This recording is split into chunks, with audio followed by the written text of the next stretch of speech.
It's time for a Big Blue Kickoff Live. Nobody can ever tell you that you couldn't do it, because you did. On Giants.com. You know what I saw? New York Giant pride. And the Giants mobile app. 17-14 is the final. One touchdown, we are world champions. Believe it, and it will happen. Part of the Giants Podcast Network. Let's go out there like a bunch of crazy dogs. Have some fun.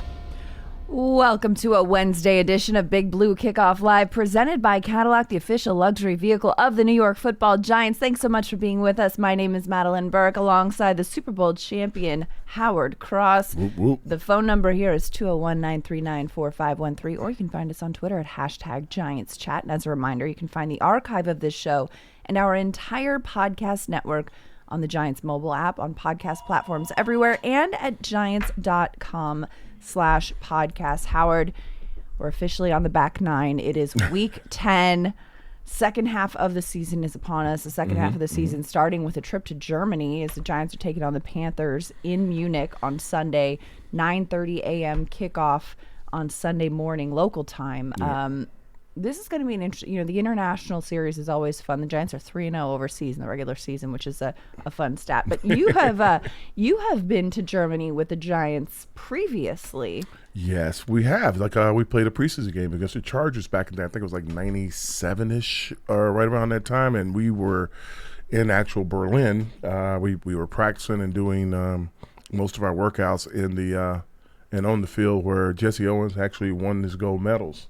I actually went up and stood in the lane and got down in my stance, and people were looking at me weird. I'm like, so Jesse Owens is right here, dude. This is his lane. They're like, what? I'm like, don't you realize what stadium we're in? So it's a historic moment. A cool moment for me. I mean, I think that was the biggest part of the whole trip. I don't remember much about the game, or I know it was the Chargers, or I don't remember much about anything else. I just remember that, wow, I was standing where Jesse Owens stood and ran.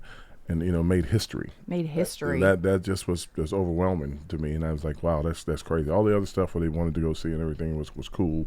I didn't really go see a lot of sites. I just every time. The best thing today is that we have camera phones. We can take pictures of everything instantly. Back then, you had to have like a little,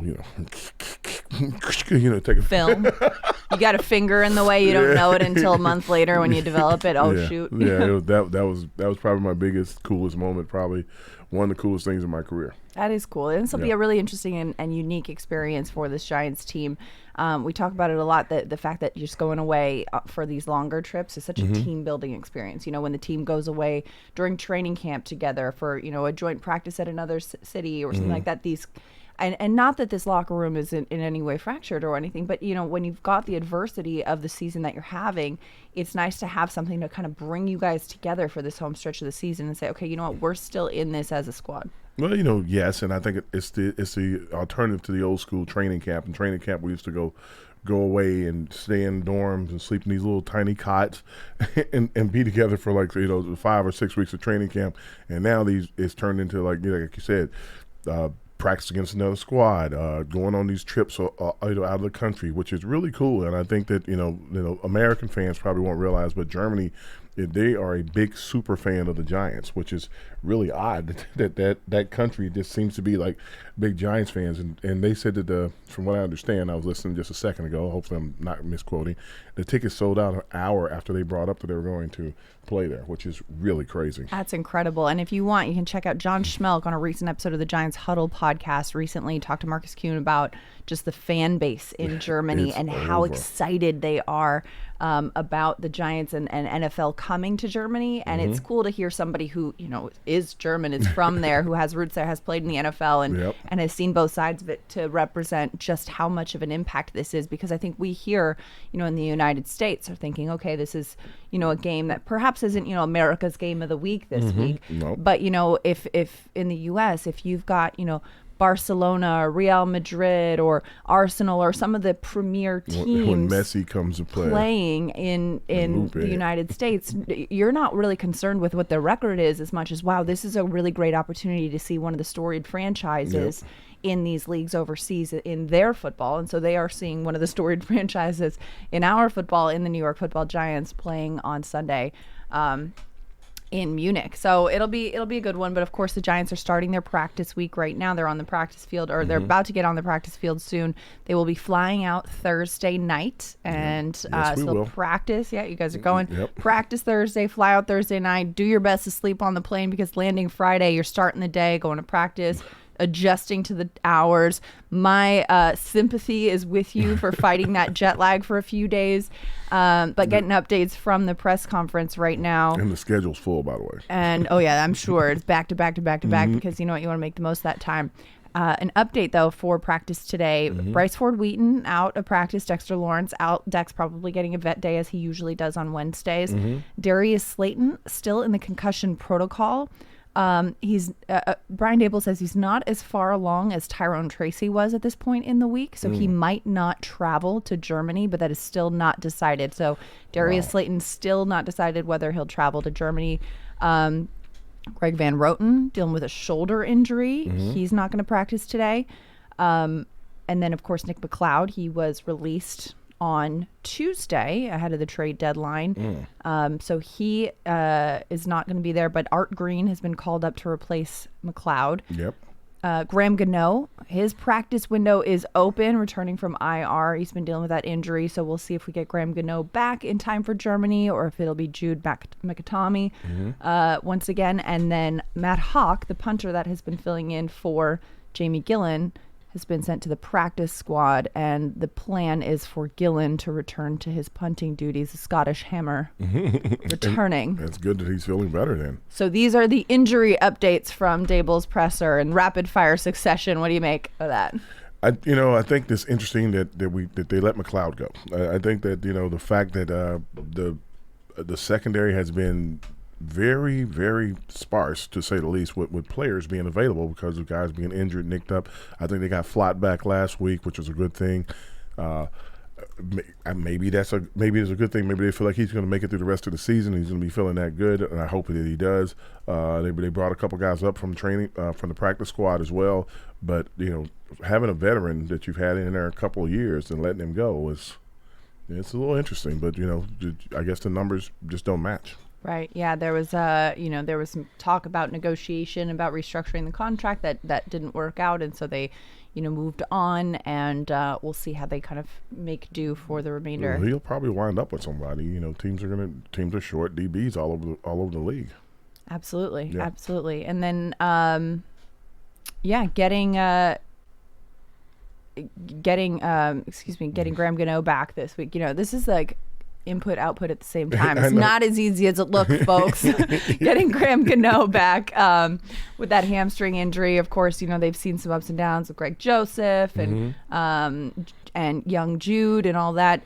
Getting Graham Gano back at a healthy clip will be helpful for this Giants team. Well, message to Graham Gano: if you kick the ball and it doesn't go into the end zone and the guy starts to run it back, stop. Don't move. Don't stretch. Don't do anything. Just let him go by and be like, wave at him. Hey, I'll get you next time, and let it go. Don't chase anybody. You're too old. Don't hurt him. All right, Giants fans, make sure you go and subscribe to the Giants Huddle podcast. It features long-form interviews with Giants players, coaches, front office staff, past and present. Plus, hear from the best analysts covering Big Blue and the NFL. Search for Giants Huddle and subscribe on your favorite podcast platform, or simply go to giants.com/podcasts. And don't forget, if you are on Apple Podcasts, go ahead and leave a 5-star positive review for all of our Giants podcasts. Like, comment, subscribe. Let us know what you think. You know the deal. We always appreciate your positive feedback. 201-939-4513 is the phone number. Let's head to the phone lines because Cliff in New York was eager. I heard that phone ring right as the show started. What's up, Cliff? And appreciate you calling in this afternoon, Cliff. How's it going? Hey, I'm doing well, thanks, and it's good to hear from you guys. Listen, I'm very encouraged by what happened the last 2 weeks on the offensive side. I was really impressed with what we did in Pittsburgh. I mean, I guess part of what went wrong there was also on the offense, but the production, and then to come home and do it, we're not supposed to be able to score a touchdown at home. We did 3. And Daniel's not supposed to be able to play at home. He did extremely well. He even won the post-game player of the game, which is, quite an honor. Let's face it. That's, and I'm concerned that Darius might not be able to make the trip. I was prepared for that possibility.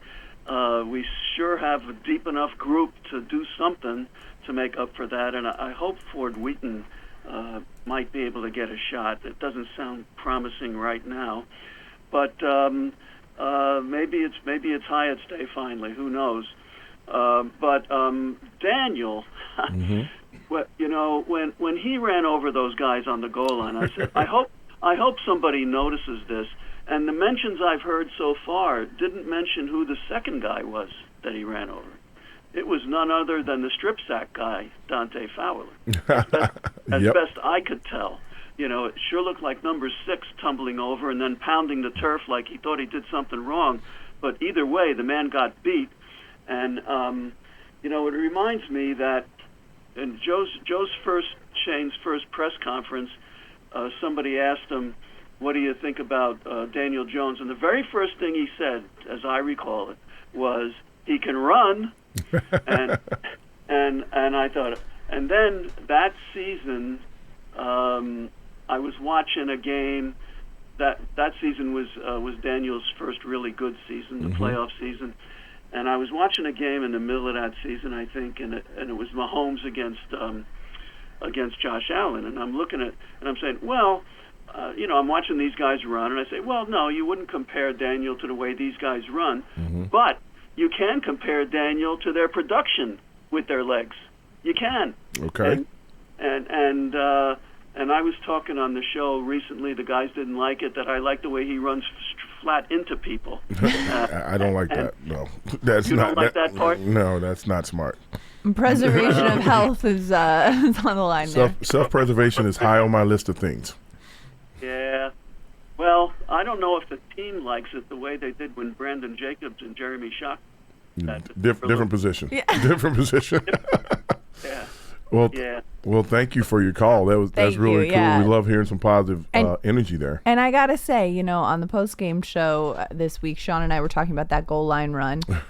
And what I said to Sean, I said, you know what? Listen, the way that this man ran into the end zone was with such a fury that I feel like he's going to have to be acknowledged on Tuesday morning on NFL Network on Good Morning Football. And what do you know? They did. The winner of Angry Runs in Week 9 is none other than Sir Daniel Jones. Yeah, he did a good job, man. I just knighted him with the scepter right That's there awesome. because Daniel Jones won Angry Runs on that run, and it was an incredible gutsy, the fact that he, like Cliff said, he just runs right into these guys, and he didn't take no for an answer. Two defenders down. He said, no, I'm getting in the end zone, throws the ball, and says, boom, I am sick of this. Yeah, Howard, are you okay with that at the goal line? Yeah, but no, don't run into anybody if you can help it. You're a quarterback. I appreciate the sentiment. You're a big dude now. I don't take nothing from you, but people remember that, and they think, I hope he runs again.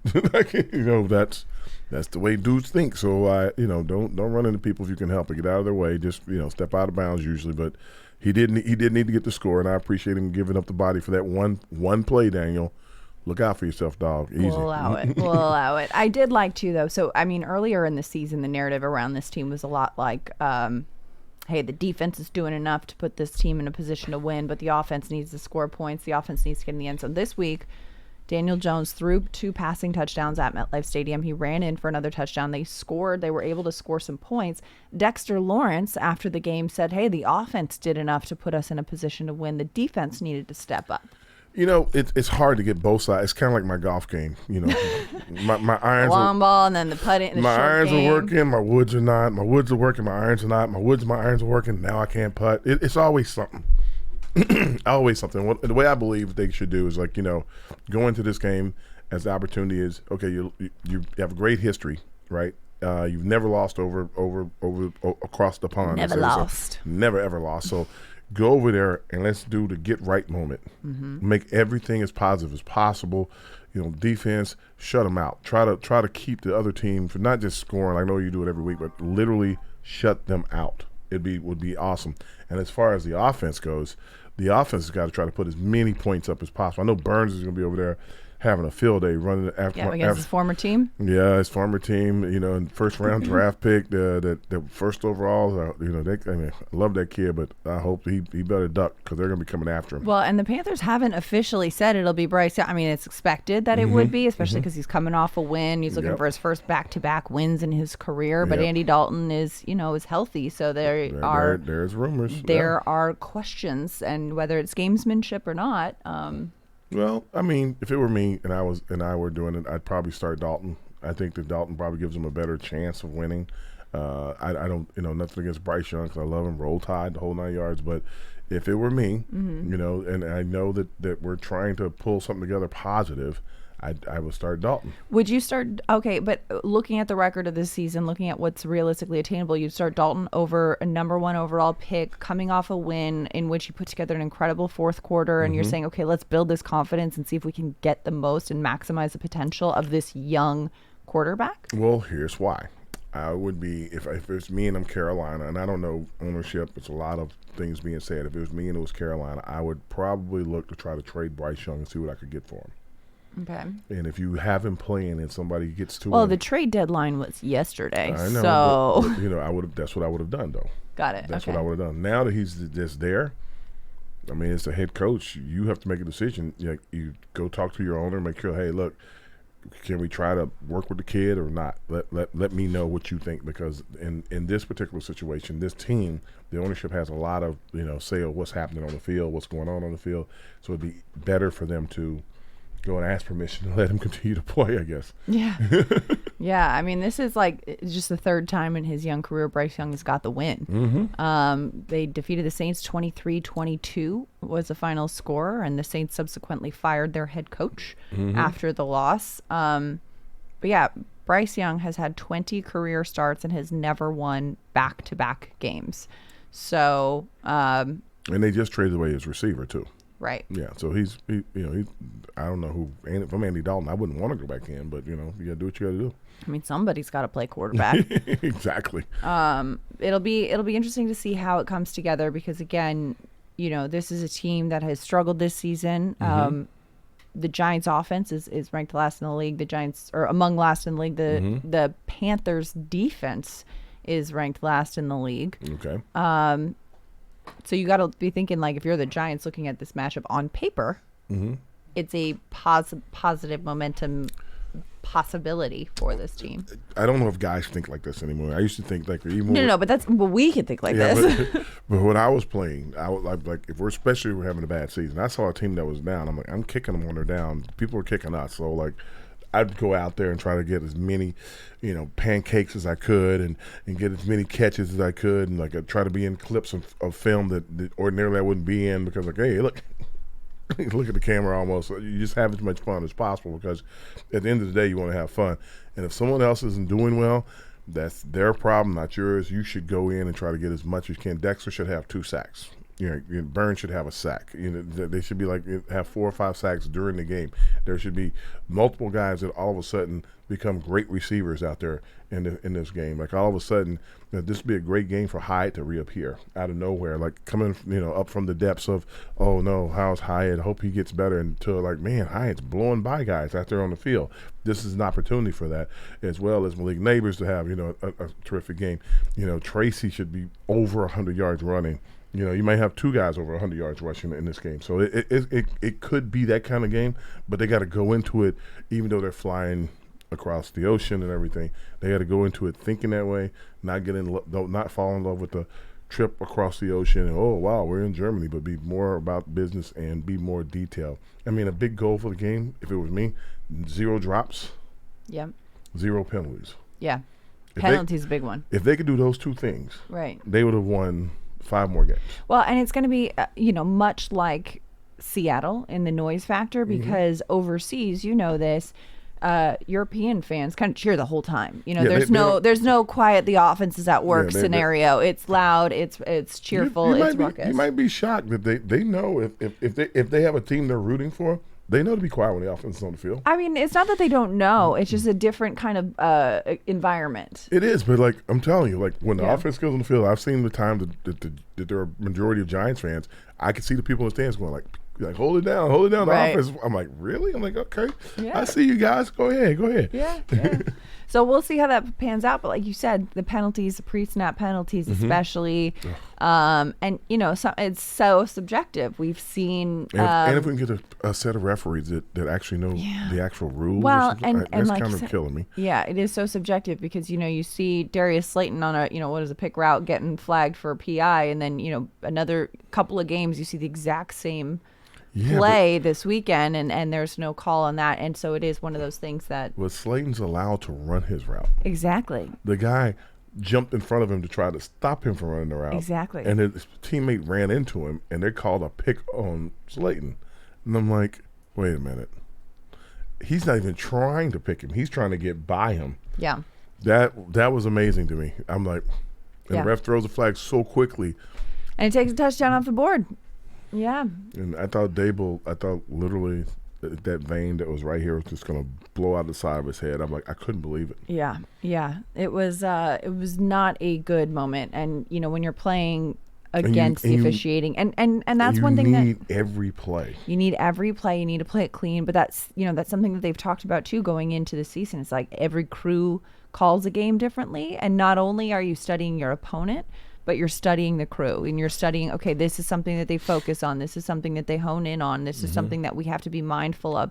These are the things that they kind of let you get away with. Like, for example, in New York City, you walk across the street without the walk light, it's fine. Nobody's going to care. Nobody's going to call. But in, LA?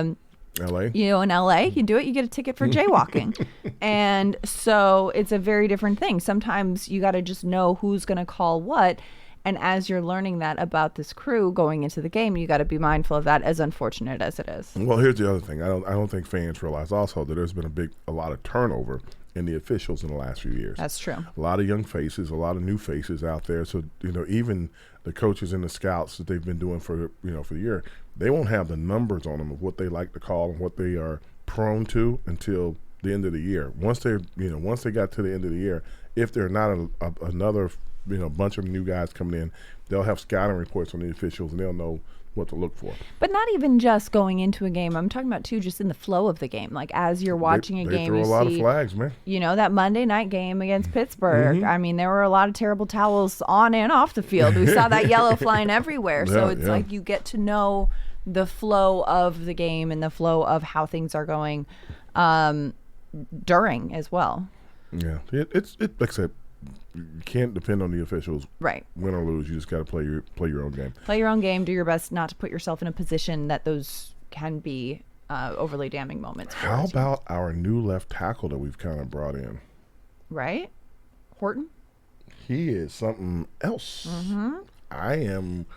I'm pleasantly surprised. Can I say it that way? Is that okay? I hope I'm not offending the young man, but pleasantly surprised. He is playing pretty well. He's holding up out there. At first, I was like, okay, so now we bring guys in off the street. Like, what is going on? And now Horton is doing a good job. The run game has picked up a little bit. The pass protection isn't, leaky as leaky as it was before. It looks pretty solid.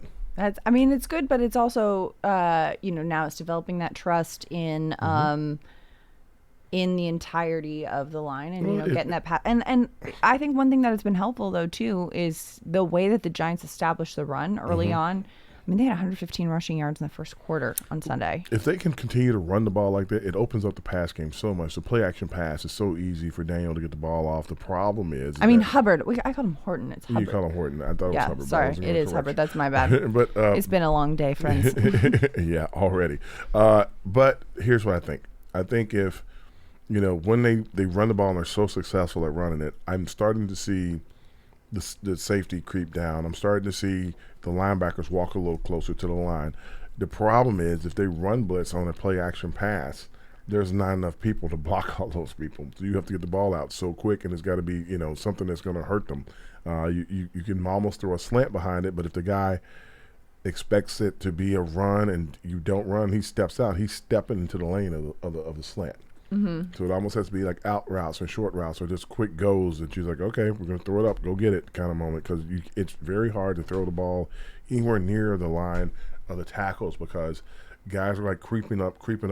We got to stop them. And then all of a sudden you pull it back to throw and they're like in the line. Some of them will drop back, and some of them like, hey, I'm here already. Let's just keep going. Right. So you have to be careful with it. Right. And it's that decisive nature too. I think it's something that we've seen recently is, the Steelers game. We talked about this last week on the show as well, but in the Steelers game, Aikman and Buck were talking about how, DJ kind of likes to hold it and wait until he sees something unfold before letting it go. And the more he trusts and the more he throws with anticipation instead of throwing to the receivers already at the spot, that could be helpful.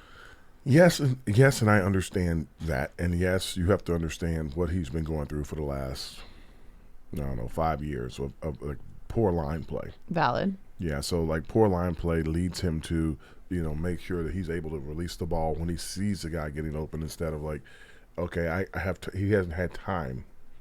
If he was throwing anticipation in the last 3 years, he'd have thrown 1,000 interceptions. Yeah. Because he's getting hit. Guys are not getting off their routes, not getting off their coverage guys to get open, and he's just throwing it up in the air. Yeah. So, getting hit in the second step of a 3-step drop was not going to be helpful for him to get rid of the ball. And I don't think people, and I understand what Aikman is saying, I understand what Buck was saying, and I agree with him. Like, he can throw for anticipation because he has a little more time now. But as you watch, even in this last game, he was shuffling to the right, shuffling to the left, and then releasing the ball because, when he's waiting for them to get open or to look like they're getting open. And if you haven't had guys open for a long time, you only trust one guy to throw it up and see if he can catch it in a scenario like that. And, and I love my tight end, but he dropped a couple big plays, true balls, and like that guy is supposed to be your guy, your safety net guy, and wasn't there. He had a big touchdown in the fourth quarter, but you're right. Those moments earlier in the game, and there was a couple where you could see he just knew that that was his right there. I say this all the time. Talking to the producers and stuff. I'm like, listen, we have to have more guys that are willing to catch the ball with their hands, as opposed to catching the ball in your chest. Oh, okay. I see what you mean there. Sorry, I was. I'm not sure what other body parts you were thinking about. The math is not math in there, right? I'm we just really need I don't know how to legislate it or anything, but you really need more guys that will reach out and grab the ball instead of doing this and letting it hit them. Right. Yeah. There's a lot of things that happen when people are raking across and all this other stuff. So let's just reach out because you're 6'6", 6'7". Just you do this. Yeah. You got the ball out here. The guy's reaching back here to hit you. If he's hitting you back here, they're going to call a penalty. Likely. So it's just things like that. Don't know how to make guys do it. Don't know how. You just got to do it. Just got to do it. 201-939-4513 is the phone number. The phone lines are open if anyone wants to get in and chit chat on Big Blue Kickoff Live this week. But Howard, we talk about this matchup on Sunday. We talked about the run game. Tyrone Tracy Jr., he's been running incredibly well and decisive. He hit the spin move a couple of times. He's running through contact with such ferocity, and he's going up against a Carolina defense that's allowing a league high 159.3 rushing yards per game and 15 rushing touchdowns on the season. That young man is going to be tired. He's he's going to be looking at this matchup. But again, as much as Erykah Badu you better call Tyrone. Devin Singletary and Eric Gray and Daniel Jones even, getting involved in the run game and that variety there. But Tracy, absolutely. I mean, leading the Giants, 89 carries, 442 rushing yards, and 2 rushing touchdowns this season. He's been the bell cow. He has been the bell cow, and he's earned that. Absolutely. I mean, the kid does a good job of I've always saw plays. I'm watching them and there's a hole. And I'm like, just hit it. Somebody just bursts through it, hit it. And guys stutter their feet or they're maybe trying to do a jump cut. He's the one guy that's going up. He sees the spot and he just tries to run as fast as he can through it to see what happens. And sometimes guys miss him or guys just bounce off him. And when they do, he's like out the gate for 25, 35 yards and people are chasing him. If he doesn't get it, he usually falling forward for a 4-yard run. Right. That's what you want. If you get 4 yards every time you run the ball, it becomes so much easier to play offense. Right. So, and I know Singletary was the guy we brought in to be that guy, but the Wally Pipp scenario, if you don't ever let somebody get on the field because you know they can pick it up. And I think that's inspiring Singletary to get extra yards and be that guy. So, I'm excited to watch both of them, get some carries. As far as Daniel, I love seeing Daniel run. I don't want to see him run a lot, but, he will become more of a weapon now that they have to really pay attention to Tracy. Yeah. Well, and especially because they know that that's an option. You got to spy him. I mean, we saw what happened last week when he just kept it for 25 yards almost. And very easily kept it for 25 yards at that. Yeah, absolutely. And so, and with Tyrone Tracy kind of earning that bell cow role, Devin Singletary, the veteran, even if he gets, 3 yards in a cloud of dust, he's also incredibly good in that pass protection. Absolutely. I talked to him, he's like, I used to play nickel. I love blocking. Like, there are some players that block out of obligation. This is something I have to do as part of my job, but get me the rock. Yeah. Devin Singletary is like, oh, you mean I get to throw contact? Let's go. And he's a contact guy. He likes to get in there and mix it up. I like it too. I do too. And it's what you like to see, especially when you've got, an injury to your left tackle on the offensive line and struggles in that situation. You want to see some extra pass protection. Absolutely. All right, Giants fans, you can take your fandom to the next level with a season ticket membership. Stay connected to the club all year round, not just on game days. Memberships are now available for the 2024 season. To learn more about all the exclusive member benefits, visit giants.com/tickets. Limited inventory is available. 201-939-4513 is the phone number. Let's head back to the phone lines. Bob in Bloomfield. Bob, you're on Big Blue Kickoff Live with Howard Cross and Madelyn Burke. Hey, what's going on? I just wanted to ask a quick two-part question for Howard. Okay. Howard, if I go back, right, I've been watching the Giants since the 60s, and I go back to the 80s with LT and them, and when they played that three-man front and they stood the four linebackers up, sometimes Lawrence and Carl Banks and the outside backers, they were a yard off the ball. They were moved in and out. With this defensive line, it looks like they play two linemen, right? And then the other two guys are on the line, but they look kind of like outside linebackers trying to go against these offensive tackles. And in the run game, it just doesn't seem like it works. I mean, maybe I'm wrong, but to me, I'm watching the game with my friends, and it's like Burns and Thibodeau and Ziad Jalori look a little small. Well, they don't look like Michael Strahan. They don't look like guys that play defensive end. They look like stand-up linebackers to me, where I don't know if this scheme works. I mean, I don't think it's the right scheme for the talent that they have. And then go ahead, I'll ask my other one if you can help me there. What did you think, Howard? I'd really like to know what you think about it. Well, you're talking about a 4-3 versus a 3-4. 4-3 is when you have four down linemen, four guys with their hands on the ground. And essentially the way they're playing the scheme now with Dex and Nacho in the middle, the other two guys on the outside, even though they're calling them linebackers, they're playing in a defensive end type role. They're playing almost a wide nine technique, which holds the linebacker, holds the tight end or the tackle on the inside shoulder as they try to set the edge most of the time when they're playing it. So it's a different strategy, but a lot of teams have defensive ends that size that stand on the outside for their speed and to rush the passer. And the way you get after guys like that, you try to run the ball right at them to try to give them as much pressure as possible. Sometimes it works, sometimes it doesn't because the linebackers feel. The difference is that when you're talking about LT, Pepper Johnson, Gary Reasons, or whoever else was in there at the time, and on the other side, Lawrence Taylor, that's totally different. You had Leonard Marshall and Big John Washington in the middle, and sometimes Eric Howard or Eric Dorsey. So you had three guys that weighed over 320 to 340 pounds in the middle, and then you had four linebackers that were literally 250 and up standing on the outside. So they're as big as these defensive ends are now, but they were linebackers, and they were playing the linebacker position, not defensive end. Remember, Lawrence Taylor changed the position for life, and they're still looking for another Lawrence Taylor. Carl Banks is one of the top outside linebackers in the history of the NFL, not just in the history of the Giants, in the history of the NFL.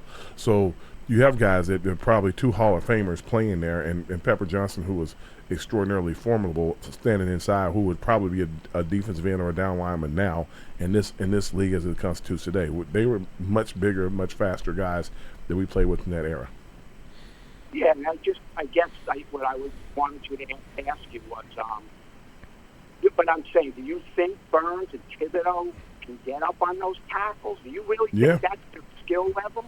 They're doing a pretty good job of it. They make a lot of tackles from the outside. I see Burns crashing the edge and coming down and getting the running back, especially when the running back runs away from him. Same thing with Thibodeau when he's in there. Even Ojulari has been able to do it. The only fault that would happen to a guy in that position is that he gets a little nosy and runs down the line to make that tackle, and the quarterback pulls the ball out.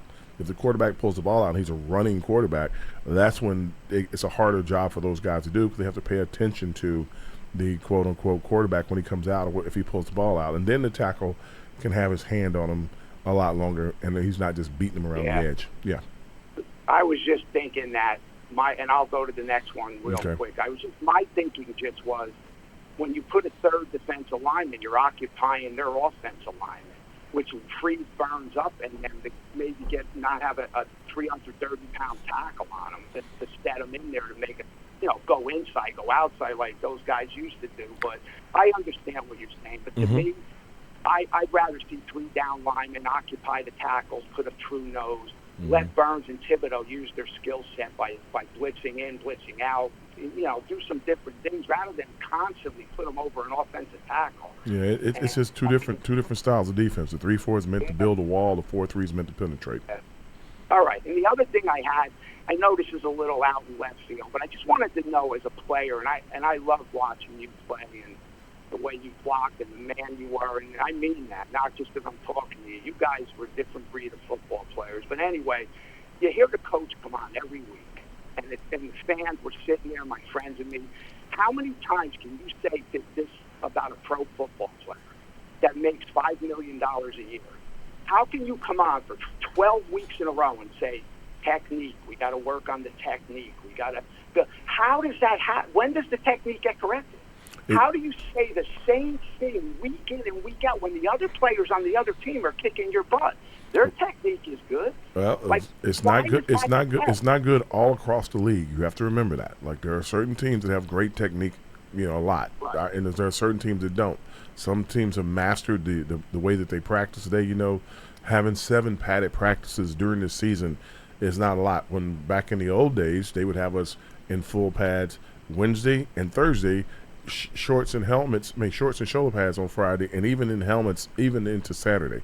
So yeah, sometimes we would even practice on Saturdays like with pads, because they didn't feel like we had good enough practice during the week.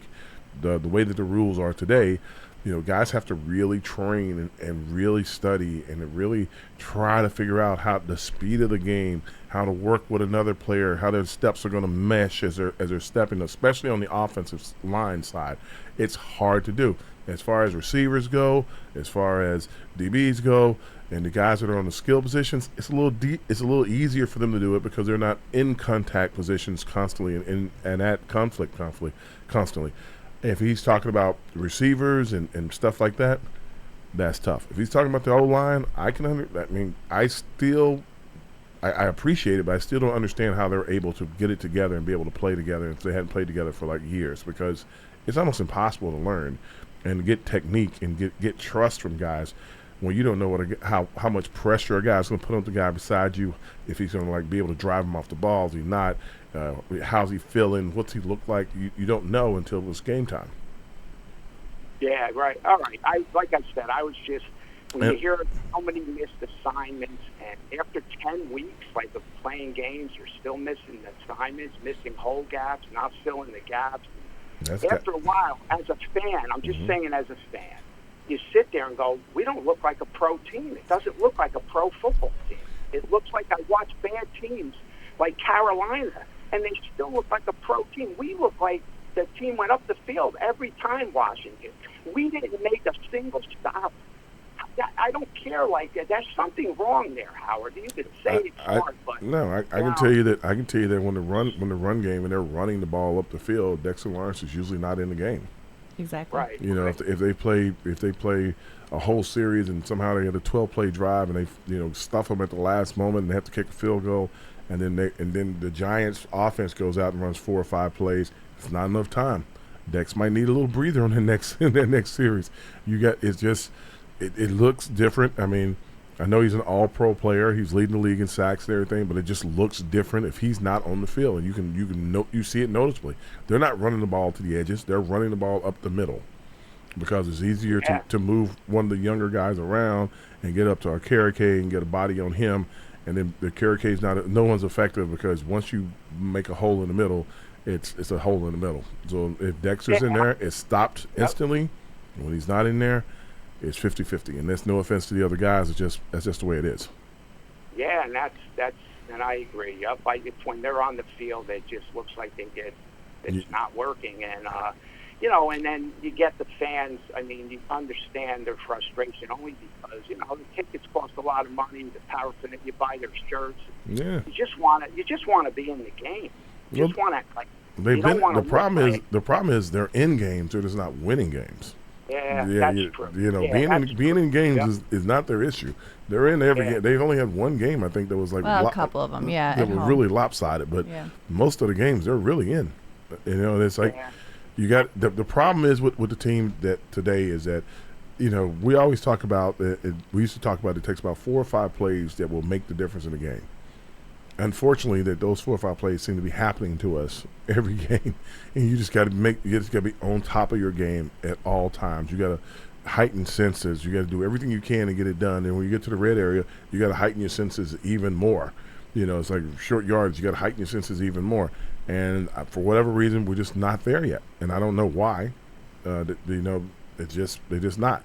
I don't know. And believe me, coaches screaming and yelling and pressing all the buttons and trying to get it, and I know that the guys really are trying to win because they know that at any time could be out of a job or be not in the position that they're in if they don't do better. And if you're not doing better, you're not putting stuff on, as we say, film, but now it's not film anymore. But if you're not putting out good film, if you just so happen to get cut, no one else wants to pick you up. So everybody's trying to keep their job and to keep grinding. It's not, they're just in a bad stretch. Do you think though, and I'll let you go, I'll hang up with this, but I love you guys. You do a great job, and I really enjoy listening to Howard. And like I said, you guys, both of you are fantastic. Just to hang up, do you think sometimes maybe the guys over us are just better? And we're not our roster. I know you can't talk about the players, and I don't mean to put you on the spot, but it just seems like, man, the Skins, it just looks like, the Commanders, sorry, the Washington Commanders. They just look like they're better. They look better, bigger, stronger. I mean, they just, maybe I think maybe the roster's just not good enough. I know that in this particular case, I will tell you that it was that quarterback. Right. Yeah. That kid is special. So, and he's going to be special playing against the Giants for a few years, maybe more than a decade. He's just special, and he has elevated that roster because they weren't that good last year. The coach and everybody else will tell you that they weren't that good. But the kid and his ability to play, he's the first one in, last one out. He's not just working; he's working hard. He played last week coming off of they thought a ligament separation in his ribs or something, which is extraordinarily painful. Especially for the twist required for a quarterback. It's all here. And he came out. He goes, "Hey, if he's playing, I'm playing. Let me in the game." And he threw a Hail Mary to win it. And to win the game. So kid is special. The Giants, I was hoping that we would get to him a lot more, sack him a lot more, but. If you don't get him instantly, if you can't get a hand on him, he is gone. He's also super fast, very talented kid. I hate to say it, but going to be exciting to watch him. Unfortunately, watch him playing against us is going to be really heartbreaking in some cases. Thanks so much for the call, Bob. Thank you. Mm-hmm. Thank you. Well, and it's, and like you said, too, he's an incredibly young quarterback. He's making plays. He's decisive with it. And, it just shows that, Washington over the years is piece by piece, and then they find the right piece and it clicks. And sometimes, you just got to piece by piece build it, and then you hit your tipping point. And for the Commanders, they have seemingly, and things have been going their way this season. Well, historically, and I'm not a historian at all, but historically, I don't think the Giants have great drafts. But every 4 to 5 years, they'll have one. Sometimes every 10 years, they'll have a super draft. Well, I think this last year's draft was pretty good. I mean, you look at the way that the rookies have been making an impact. Tyler Nubin, Drew Phillips, Tyrone Tracy, Malik Neighbors. Yeah, I mean, this, like I said, but, if you stack all the drafts up, this draft is the one that's being like, wow. Last year's draft, you have like a couple players that are really making impacts and a couple other guys that are like, in and out. but that's not it. In the draft before that, Yeah. even fewer. Well, So, it's hard to hit on a draft because you're watching a player and you are watching their skill set in the college game, which is football, but it's, as you know, like a different kind of, different variation of the game. And there's this great article by Malcolm Gladwell years ago talking about how challenging it is for a quarterback position. But I think this translates in general. Finding a quarterback to translate from college to the NFL is akin to finding somebody who says, hey, you know a lot about, let's say, World War II history, but can you teach it? You know a lot about trigonometry, but can you teach it to another person? Just because you know it doesn't mean that skill translates to being able to help other people know it. Just because you play well at the college level doesn't mean that skill translates to playing well at the pro level, which is why I think drafts, it's an inexact science. And, you see some of these players that are touted as generational talents or top picks that are not in the league anymore or on their 4th or 5th roster still on their rookie deal or, I think the draft is more of just, you got to really understand who you're looking at when you're talking about the guys, and they've done a good job. They drafted the highest guy at every position every year, trying to get the highest ranked guy even at that. But it sometimes it's more than that. Sometimes you just gotta know the player inside and out, and you have to know what he wants, what he stands for, what's important to him. And you want to make sure that when you're drafting a guy, and other people may not like him, but you're bringing a guy that's going to be receptive to your kind of culture that you're trying to create, and that's the hard thing. Right. And I think it becomes harder and harder now with kids get NIL, kids also transfer portal. So the commitment to sticking it out and being that person isn't the same as it was before. Kids are coming into the league with a lot of money before they get here, so that's different. So the I guess the motivation of the almighty dollar isn't as great as it used to be.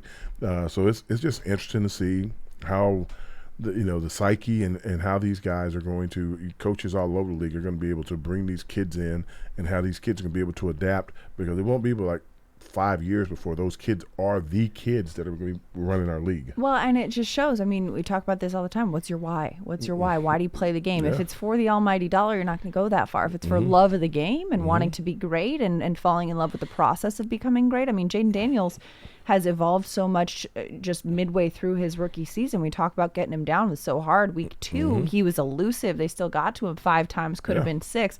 Week 9, they can't get him down at all. They don't get to him at all in the pass pressure. But he's also a kid, talking to some people with Washington, you hear about the adage of, first one in the building, last one to leave, all that kind of stuff.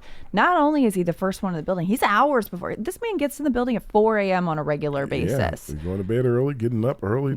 In the building, he is ready 4 to a.m., go. going to the gym, watching your film, getting your lift and all that kind of stuff before anyone else has even arrived. Yep. And the fact that he is consistently that dedicated to the process is what you need. Like, it's not just about, talent and skill and what you do on Lip Saturdays and, your confidence in your own play or your understanding of the game. It's about how much work you're putting in to continue to elevate and continue to evolve and continue to grow, because you're never at the top of the game. And if you are, there's always somebody nipping at your heels trying to come behind you. I always tell people this when they're playing a sport and even anything. You know it from golf even. Yeah. You're never the same 2 days in a row.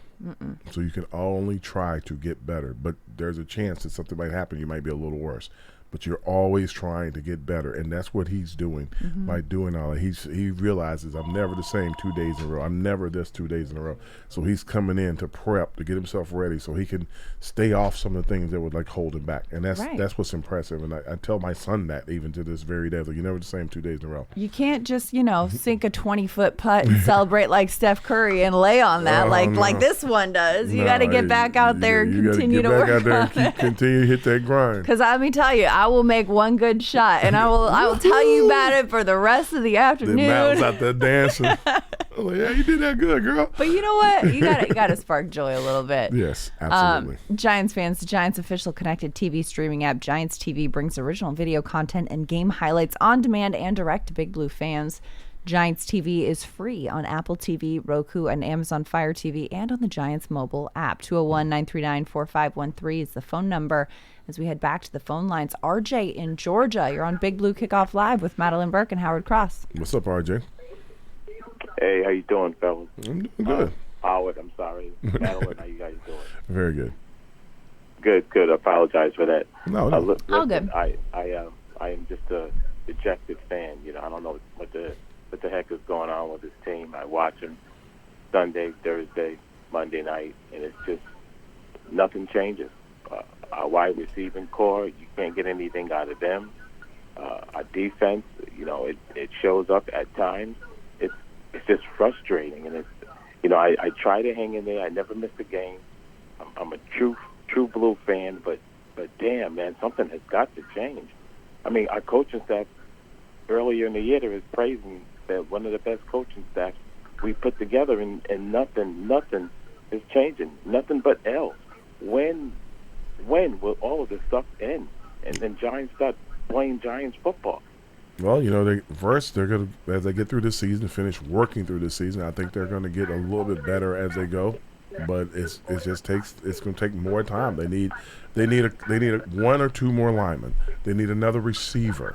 They need another big guy in the middle to be beside Dex. Not to Roman Nacho or anything, but another big guy that can be as valuable as Dex is, but as penetrating, as unstoppable. They need two people there.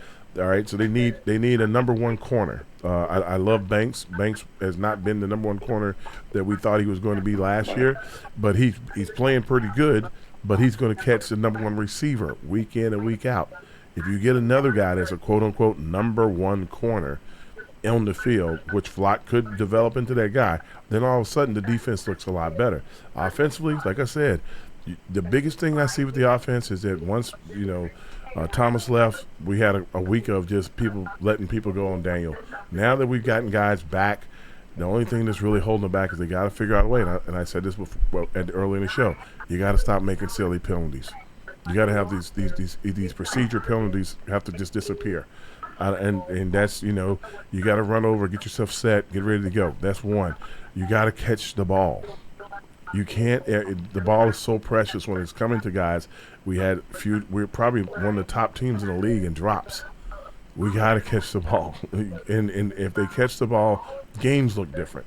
W's come, but if they're not catching the ball consistently, and if they keep having these weird, strange penalties, 30-yard reception, legal man downfield. Like how do you get downfield? Like was he blocking someone? Well, he's more than a yard downfield. It's because they're running the RPO. They run the RPO. You're blocking. You're going up to the second level to block the linebacker, and he throws the ball. You're downfield. Mm-hmm. And you know what? I come to the home game. Mm-hmm. You see the fan base. They're out in the parking lot tailgating. Everybody is amped up, pumped up. I mean, it's like a joy to see. And then we get inside that damn stadium, and it's just nothing but an L. And it's just, that has to stop, man. Yeah, well, they have to stop. Season ticket holders are just going to say, you know what, I'm not even going to come to the game anymore. Well, I can tell you this. They look a lot better than I thought they were going to be looking at this point in the season because some different guys were going out of the games and stuff, not having a Thibodeau, not having, a Thomas, not having, at some point some cornerbacks in and out of the game. I'm like, man, this could be rough. And the guys kind of picked it up and started playing better. So the problem is that they got to find a way, to have both sides, O and D, play good at the same time. The offense played pretty good this week. The defense struggled.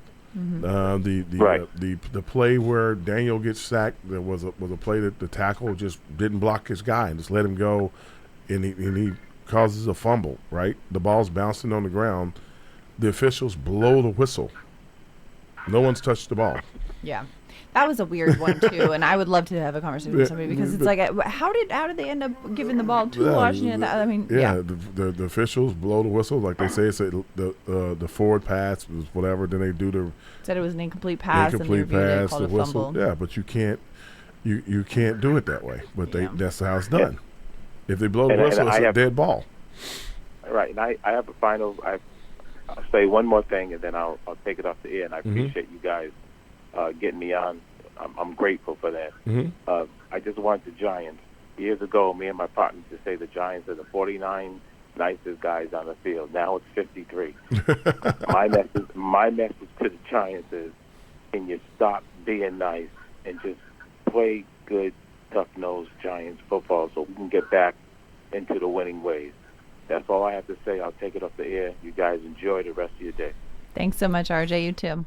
I think that, I understand his frustration in that aspect and everything, but I see that not just in Giants football, but across the league. Yeah. The sharing of jerseys, the hugging and kissing and all that stuff. I'm so curious as to where that came from and if it ever is going to stop. And I don't know. I mean, I don't mind the sharing the jerseys and stuff like that. Game recognized game. If you're going up against a player that you admire and all that kind of stuff, absolutely not. After the game, I think it's kind of cool. You go, like, you see a lot of these guys with these collections of jerseys of, I got to play against this guy, I got to play against that guy, and all this kind of stuff. And we have this mutual respect for each other's greatness. Between the lines during the game, yeah, you should want to rip its head off. But I think, like, it's cool. If I was, lucky enough to play against Howard Cross, I'd be like, hey, man, can I get your jersey and hang it up in my living room to just remind my grandkids I got to play against Howard Cross? I'm going to name drop a little bit. I play golf with Starks in Oakley. Yeah. And they asked me, like, what is with the jersey swapping? He goes, I've never wanted another guy's jersey that I competed with. I was like, I get it. So it's an expensive habit too. If you swap jerseys, you got to pay for it. You got to buy it, because if you're giving it away, the team isn't just gonna be like, oh, okay, cool, we'll replace it. No, you got to replace it. You got to pay for it. And so every time you're swapping jerseys and giving somebody else your threads, you're buying it. I mean, it's got Howard so upset he's choking on himself here. No, he's beside himself. Not. Just the blasphemy of, oh my gosh. Could not to this day. Like, but I think absolutely not. I think it's not, because if you're playing the game, I think from my perspective, you can play the game and also be a fan of the game and an admirer of the greats in the game and an admirer of that. And if you're, looking at, wow, this is a really incredible player and I got to go up against him, I don't mind it. Or, maybe you're just like, hey, this is a guy that I played ball with when we were 5 and now we're both in the league together. Look at how far we've come. Let's trade jerseys or something like that, No. I mean, it's such a small world, Howard. Like, these guys go way back. And just because you're on another team doesn't mean you haven't known each other your entire lives. Again, no. I can't do it. All right. I can't.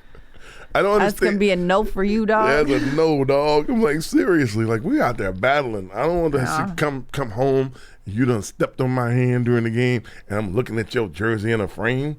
Yeah, that's true. No, yeah, that's absolutely true. not. You done poked me in the eye or something. And well, okay, but if it's offense, right? If you're trading jerseys with another tight end, they didn't poke you in the eye because they weren't on the field with you. I don't want to come in and look at your jersey. They didn't threw you 7 passes. I got 1. No, I don't want to see that. What if you got 7 passes and he got 1? I'm still not giving him my jersey. No, absolutely not. How the turntables, things change over time, and that's how it goes. I guess I'm a bad sport. I'm sorry. No, it's okay. You're just, No.